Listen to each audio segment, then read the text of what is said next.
The midweek of the season, now that there's 18 weeks in the season instead of 17. Yeah, it's not more, I can't do games played because you play an odd number of games.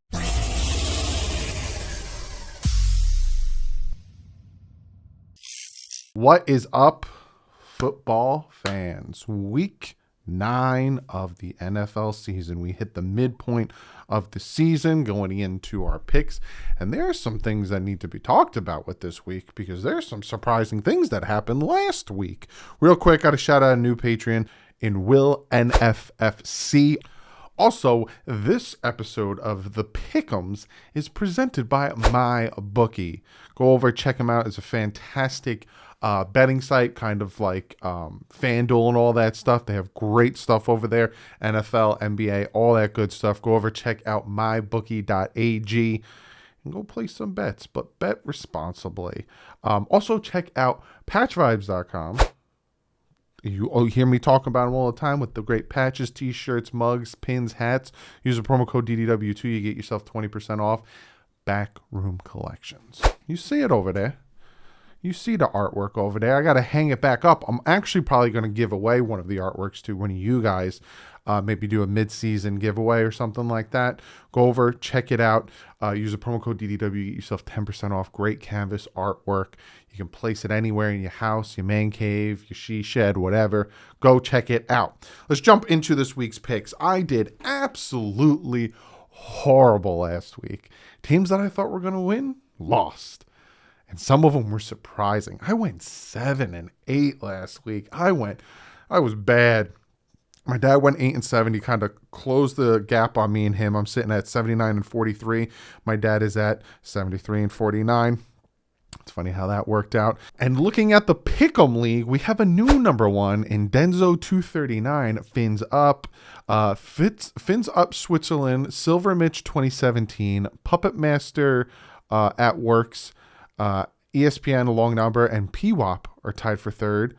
PWOP dropped a lot. Probably messed him up with some of those picks. I'm about 10 games out of first, and I'm about 6 games out of like getting back up in the like the 4 or 5 area. So I have to do real good this week and maybe get a different type of pick than the top guys. But looking at tonight's game, the New York Jets.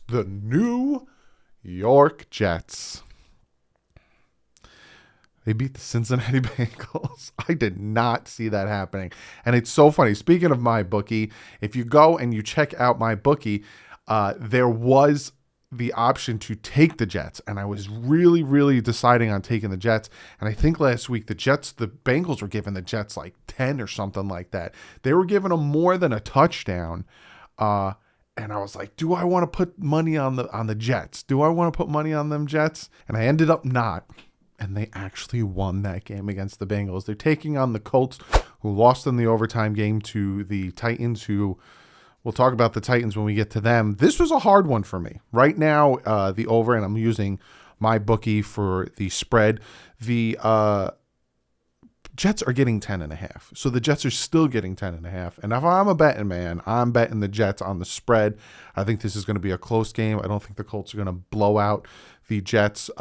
So if I'm going against the spread, I'm picking the Jets. But straight up, I think I'm going to go Colts. I think I'm going to stick with the Colts in this one. I kind of like the way Carson Wentz is playing. They played really well last week against the Titans, and they're home. I'm going with the Colts. My father's also going with the Colts. But again, the spread that I'm seeing on My Bookie is 10.5. So I'd probably bet the Jets on that one. Then we have the Atlanta Falcons taking on them Saints, who lost Jameis Winston for the year. Saints sitting at 5-2, beating the Tampa Bay Buccaneers. I'm going with the Saints. My father's going with the Saints. The Saints, let me find it real quick. Saints are giving 6. I'm still going with the Saints, even giving 6, because the Falcons are playing decent football, better than the Dolphins, but I think the Saints are just better in that aspect. Then we have the Denver Broncos, who pulled off a win against the Washington football team last week, and that was another one of my losses that really bummed me out there, taking on that Cowboys. That Cowboys game was fun to watch. Dak Prescott healthy. Well, not a healthy scratch, but a precautionary scratch. They put in the backup quarterback. He plays really well against that Minnesota Vikings team. That game came down to the wires. Nice to see him pull off that win. I'm going with the Cowboys. My father's also going with the Cowboys. And on my bookie, the Cowboys are actually giving 10 here. I'm probably still sticking with the Cowboys, even giving 10. I don't think the Broncos, especially now losing Von Miller to a trade to the Rams, which we'll talk about in a second. Jeez Louise. I like the Cowboys still with giving 10. Then we have the New England Patriots taking on the Carolina Panthers. Panthers now sitting at 4-4. Finally bounced back after just consistently losing 4 games in a row after starting 3-0. The Patriots sitting at 4-4. They were doing a little bit of a struggle now, and the Patriots just have Justin Herbert's number. Justin Herbert had a bad game against the Patriots. It's just there's something about him facing New England that they struggle with. I'm going with the Patriots in this one. My father's going with the Patriots in this one, and the Patriots are actually giving 3.5, and they are the away team.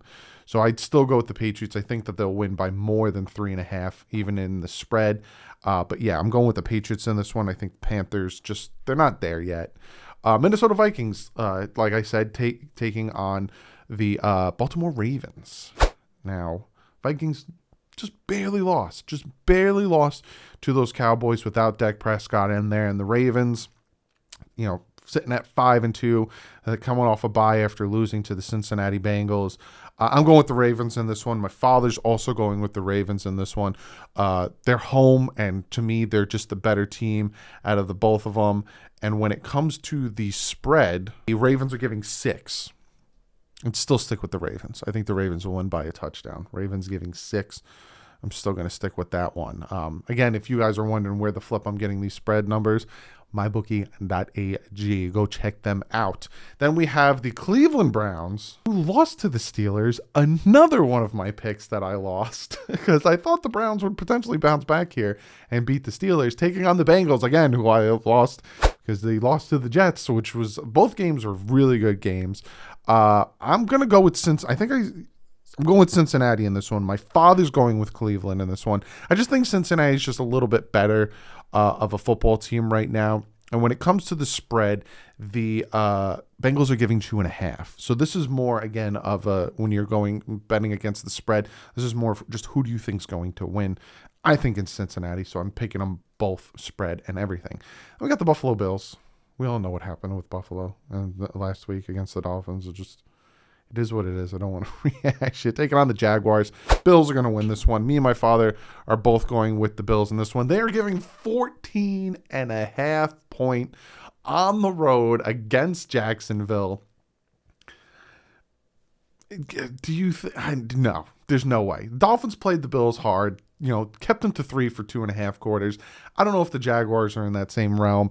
No, the 14.5 points. I'm still going with the Bills. I think the Bills will win by like 20. It's just going to be a slobber knocker. JR, how you doing? Then we have the Raiders I almost said Oakland Raiders, taking on the Giants, who just barely lost to the Kansas City Chiefs. I'm going with the Raiders in this one. That's not saying much about the Chiefs, which we'll get to in a second. My father's also going with the Raiders in this one. And when it comes to the spread, looking at my bookie, 2.5. That's surprising. And surprising that the Giants are giving 2.5 when the Raiders are sitting at 5-2 and the Giants are at 2-6. 2.5? I'm going Raiders. It's just weird that they're only giving 2.5. Raiders give it 2.5. Maybe they know something I don't know. Then we have the Chargers, like I said, lost to the Patriots. It was a good game, but again, Justin Herbert just plays real bad against the Patriots, taking on the Eagles in Philadelphia. I'm sticking with the Chargers in this one. I picked the Chargers last week. I thought Justin Herbert was going to, have a good game and continue his success. I was wrong. My dad is going with Philly in that one. And when it comes to the spread, the Chargers are giving 2. So again, it's another situation where it's kind of your best bet is just to pick a team on the money line. And yeah, I'm going Chargers. I think the Chargers are going to win this one by more than a touchdown. Then we have a game that just changed to being very interesting. The Green Bay Packers without Aaron Rodgers. Tests positive for COVID. You find out that he's not vaccinated. And with the NFL rules, if you're not vaccinated, you have to quarantine yourself and all this stuff. So he went from being questionable, because if he was vaccinated, then there was a possibility of him playing Sunday. But since he's not vaccinated, he is automatically out for Sunday against the Kansas City Chiefs, who that's a big move there. They go, and the Kansas City Chiefs go and trade for Melvin Ingram. They bolster up their defensive line. The Packers are dealing with a ton of injuries. Jordan Love, first career start. Their third string quarterback, their practice squad quarterback, he has COVID, so he's most likely not playing. So it's just Jordan Love. That's it. It's just Jordan Love. At first, I put Green Bay, and my father's picking Green Bay. And the line that the Packers are giving 7.5. Now, I'll give you my spread. So again, my father's picking Green Bay. I initially picked Green Bay, but I'm going to see if I could talk myself out of sticking with Green Bay. The line is the Packers are giving 7.5. With Jordan Love now playing, I would actually, I'm probably going to bet. And again, if you're watching my live stream on Sunday, I'm going to go live a little bit earlier. I'm going to use my bookie to place some bets. But I think I'm going to, if you're going against the spread, I'm picking the Chiefs, but straight up without Aaron Rodgers. Last time I wanted to change my bet. The Packers were taking on the Cardinals. I decided to stick with the Cardinals, and I lost that pick. I'm switching. I'm going from the Pack to Kansas City. I think without Aaron Rodgers in there, I think that's going to be a big blow for Kansas City. I'm going with that one. Then we have the Arizona Cardinals sitting at 7-1. Lost to the Packers last week, thanks to A.J. Green. Taking on those 49ers. Me being a Dolphin fan, I am rooting hard against the 49ers all year. Me and my father are going with the Cardinals here. We like the way the Cardinals are playing. Cardinals, only lost one game, so it just makes sense to go with the Cardinals there. And when it comes to the spread, I don't see it there for the Cardinals 49ers. But I'm picking the Cardinals. I think the Cardinals are going to blow them out. So regardless of the spread, I'm picking the Cardinals in that one. Then we have the Sunday night game, which is the Tennessee Titans without Derrick Henry, taking on them Rams with Von Miller. Derrick Henry is going to be out for the year with a foot injury. I think he sustained against the Indianapolis Colts. Me and my father going both with the Rams, and they added Von Miller. The Rams are giving 7.5. The offense on the Rams isn't too dangerous, but I do think they'll win by more than that. And at this point, it's Ryan Tannehill. You don't have Derrick Henry now. Shut people down who think that your only success is because of Derrick Henry, and show them that, hey, I can win a game without Derrick Henry. I think they got Adrian Peterson. I'm not 100%. You can comment below, Titan fans. I think you guys got Adrian Peterson, but unfortunately, Titan fans, sorry, we're going with the Rams in this one, and even with the spread of 7.5, I'm going with the Rams. Then we have the Monday night game, the Chicago Bears taking on them Steelers, who bounced back, sitting at 4-3, beating those Browns last week. I am going with Pittsburgh. My father's also going with Pittsburgh, and at 6.5, Chicago is getting 6.5. I'm still going with Pittsburgh. I was hoping that Chicago would beat the 49ers. They didn't help me out there, so I'm still sticking with Pittsburgh, even at 6.5. I think it'll be a touchdown plus win. And then the game that I'll be live streaming on Sunday, it's the Miami Dolphins home game against the Houston Texans, which would have been crazy if they pulled off the trade, got Deshaun Watson, and then they went and played the Houston Texans. My father, like always, is taking the Dolphins. And when it comes to the spread, I think the Dolphins are giving points. They're giving 6.5. Well, how do you do? I never thought I would see that this season, but the Dolphins are giving 6.5. If you want to know how I feel about that, watch tomorrow's preview video. But again, thank you to MyBookie for sponsoring this video of the pick'ems. Be sure to comment below. Let me know what you guys think of the picks. If you're for or against all that good stuff, be sure to comment below. And I'm going to get to one of you guys' comments of the day. This comment comes from Larry Meyer, and Larry says, I'm relieved that Tua was not traded, along with the other players. Comment of the day. What do you think about Tua staying in 2022, 2023 for a fair chance, and also getting rid of offensive coordinators? Thanks, Larry. Well, thank you, Larry, for commenting for comment of the day. Unfortunately, and I would like to see Tua develop. If it was any other year, if it was any other type of team, I think, you should get a minimum of 3 years. That is always my mindset when it comes to rookies, when it comes to drafted players. You get 3 years. You look back 3 years. I started that series this year, or I look back 3 years to see how was the draft, did the Dolphins do well, yada, yada. So I always think that, and it's a kind of a well-known thing around the NFL, you get 3 years. 3 years to kind of, you got your rookie, sophomore, and then you should be, situated after, in your third year. I'm situated to the NFL. I'm acclimated. I know what I'm going through. Play better. So Tua's sitting now at completed 13 games. So if you look at game schedule, he's still on his rookie year, but he isn't. He's in his second year. He's not going to, with the crap, I almost cursed. You're lucky. You're like, yeah, I catch that. With the stuff he's been dealing with, and with the fact that Stephen Ross got on the phone with Deshaun Watson, with the fact that it's like they made the world known the past few days, because for the longest time they were very coy. Tua's our quarterback. Tua's our starting quarterback. Tua this, Tua that, Tua. And they never really mentioned Deshaun Watson. They still haven't. But the fact that Stephen Ross talked on the phone with Deshaun Watson, the fact that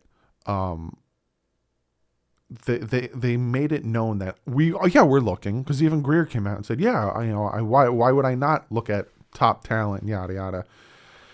If I'm Tua, I might be even asking for a trade at the end of the year. I might play as well as I can for the next nine games and say, get me out of here, because they don't want me here. Why do I want to play here if they don't want me here? But again, I don't know. I'd like to see him grow and develop. I think he can potentially become something, but as of now, he doesn't have that it factor where he can take a game and make the throws and win it for us now. And I think a lot of people are impatient because they want that now. They wanted the Tua that they saw in college. That's the biggest thing.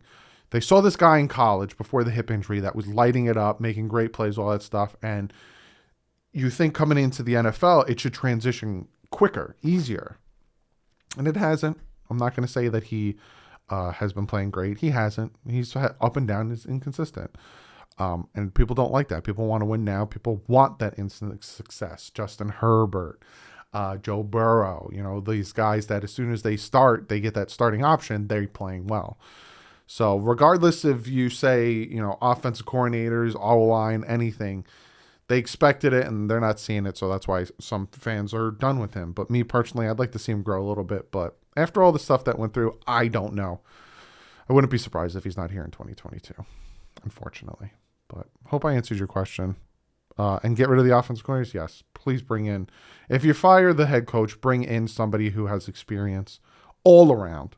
I don't want a brand new OC. I don't want a brand new DC. I don't want a brand new O-line. I want all experience.